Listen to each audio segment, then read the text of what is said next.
let's go ahead and review the Samsung. This is not a Samsung. Let's go ahead and review the Samsung is in my mind. Samsung in my mind. Go ahead and review the LG Rebel 4 in 2023, not 2. 3. Let's go ahead and review the LG Rebel 4 in 2023. Let's get started. Get into a little personal note here. I'm filming in my bathroom right now because outside it's kind of cloudy and windy and it's not good and then if I film in my room, you're going to hear my family in the background talking, and it's just a problem when you live with your parents and you're making review videos. I hope this pays off. Stepping away from the personal side, let's talk about the phone. Before we get to anything technical, let's talk about the first thing that you see and feel, the design. The LG Rebel 4 is a very interestingly designed phone. I used it for about 2 years before I finally got a new one, being the Pixel 4, which I still use today and I'm currently recording on. The sides of the phone are glossy, the back is a grippy texture, and the front is obviously glass, flat glass too. And when you're holding it, it feels surprisingly sturdy. There's not much creaking when you're holding it in the hand, and it is very lightweight, and it does feel thinner than it is because of its rounded corners and rounded edges. And it's very comfortable to hold because of those rounded edges and corners. It's a very polished feeling phone.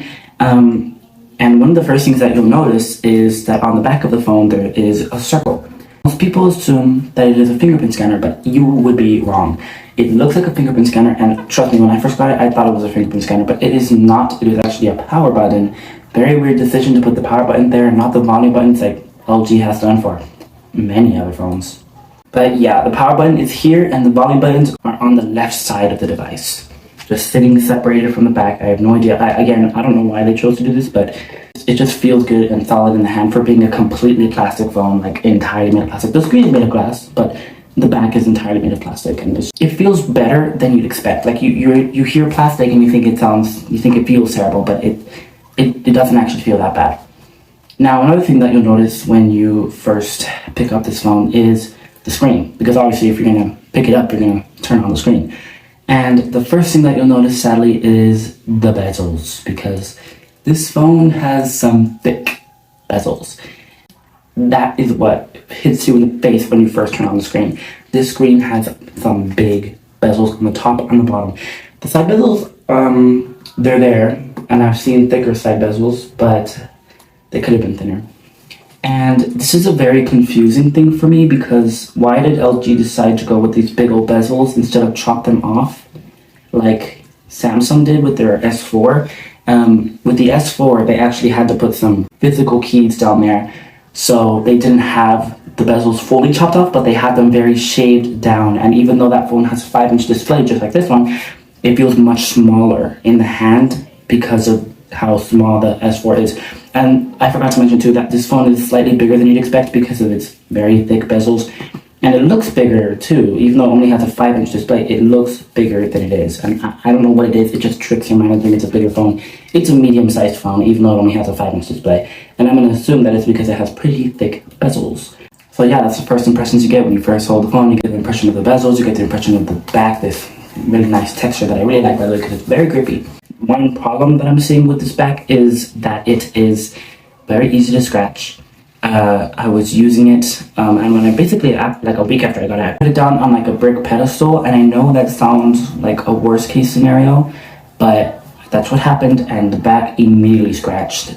And yeah, even though the scratches are very well hidden by this texture, as you can see, you can barely see them when you're looking at it.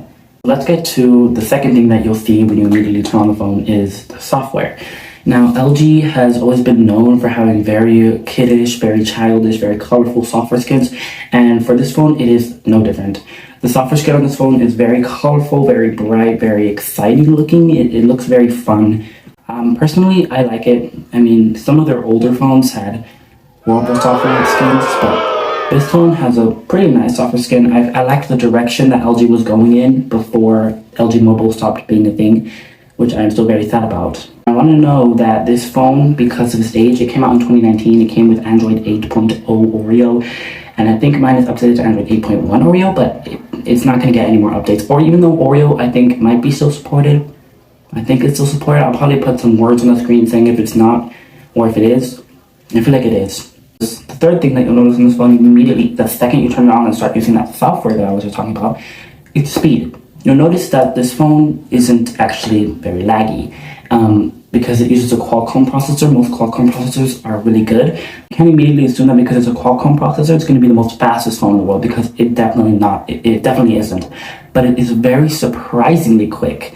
I did some comparisons, like personal comparisons, just because I was curious, against my S4, my iPhone 5S, my iPhone 10, and it held up surprisingly well. It wasn't as fast as the iPhone 10, and that is because the iPhone 10 had a higher end chip, and this came out in 2018 with a lower end chip, and the iPhone 10 came out in 2017 with a higher end chip. It only makes sense that the iPhone 10 was faster, but it was faster than the iPhone 5S and the Samsung Galaxy S4, and I'm very shocked. For a phone that you can get for like maybe $20, maybe probably maximum $50, you won't get it for it's definitely under $100, totally. For a phone that's that cheap, it is not as bad as you would expect. It is actually much faster than I was expecting. There's never usually lag unless you're doing something like playing a game that requires a lot of performance power. But so far what I've seen is that loading times for things like apps and stuff, when you press an app, it takes like a second to load and then it loads up. And it hasn't been a problem for me. I'm coming from a Pixel 4, which uses a Qualcomm Snapdragon 855 chip. And this, I'm not entirely sure what chip it uses, but it runs surprisingly well. Now, something that it should probably have been higher on this list, but I forgot to mention, that you'll notice immediately, is the screen. That is what you should have noticed immediately when you use this phone. So LG, I think, made a few statements. I'm not 100% sure. If they did, I'll probably pump them up on the screen, but it's a very colorful screen. It's surprisingly bright, and the colors are well for being an LCD screen. It's probably the best LCD screen you can get for this price point. That being said, the quality of the screen, like the pixel density, which I'm not 100% sure on either. So we're going to get to the next thing that you'll notice. Probably, I'm going in the order that I noticed them, and next thing that I noticed is battery life. Battery life is actually not that bad. I expected battery life to be way worse than it was, but it is not. It only has a 2,500 milliamp hour battery, and it does have a removable back, so you can actually see right there it says 2,500. And the last thing I would like to touch up on before I end this video is the camera.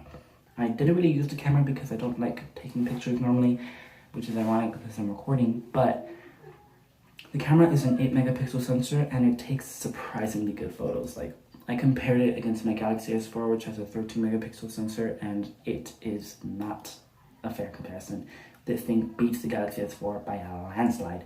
It's easy to use. Very important, very easy to understand and use. This entire phone in general is very easy to use and understand. It's not very complicated. It's very good for like your mom or your dad that they're starting to get up in years and they need a phone that just works, and they need a phone that's simple for them. They could use this because it's a very simple phone to use. It's very straightforward setup, very simple phone, including, like I was saying, a very simple camera experience. Oh, that does not sound good. It's really just one thing you can do. You can record, you can take pictures, you can take portraits, and that's basically it. Basically it. That's literally the camera experience. I have nothing else to say. It's a good camera, it's good for the price, and before I end this video, of course, I have to tell you if it's worth it and what I recommend it for. So I would say that yes, but if you're looking for a phone and you're on a budget, let's say your max is $100, this thing was $50, and you have a budget of $100, you're probably thinking, why don't I just get a more expensive one? And here's why. Some phones that are cheap, under $100, are more expensive and will be more expensive than this one, but that doesn't mean that they will be better. They're just making them more expensive because each company needs to make money. And because mobile LG went out of business, sadly, this phone has dramatically gone down in price, and it is way higher value than the price it actually is set up. I got this in 2020, I think, for $50, $60, and I would have probably bought it for $100 and been happy. I'm just saying, it's much cheaper now. So I would recommend this phone to your kid, you, and your parents. Basically anyone. I would recommend it to anyone. Unless you like iPhones, then I would not recommend it for you at all. But if you're fine with Android, I'd recommend this. I would like to say that if you are a hardcore gamer, if you are a hardcore this, hardcore that, if you are an extreme user, then this is not the phone for you, because It doesn't have the high-end processor that you need to play those high-end games. It doesn't have the biggest battery for you to be using it 24/7, and it doesn't have like the greatest camera, no optical image stabilization, none of that great stuff with that flagship phones get, because this is a budget phone. And on that note, I'm out. I would say it's worth it even in 2023, even though this did come out in 2018. It's definitely worth it in 2023. It doesn't feel like I bought this 3 years ago. It does not feel like it at all. I cannot believe this one is 3 years old because it is in immaculate condition for the age, and it performs very well too. This has been Chris from TechSprint. I really hope you guys appreciated this video, and I really appreciate every single one of you guys watching. God bless, and I'll catch you in the next video.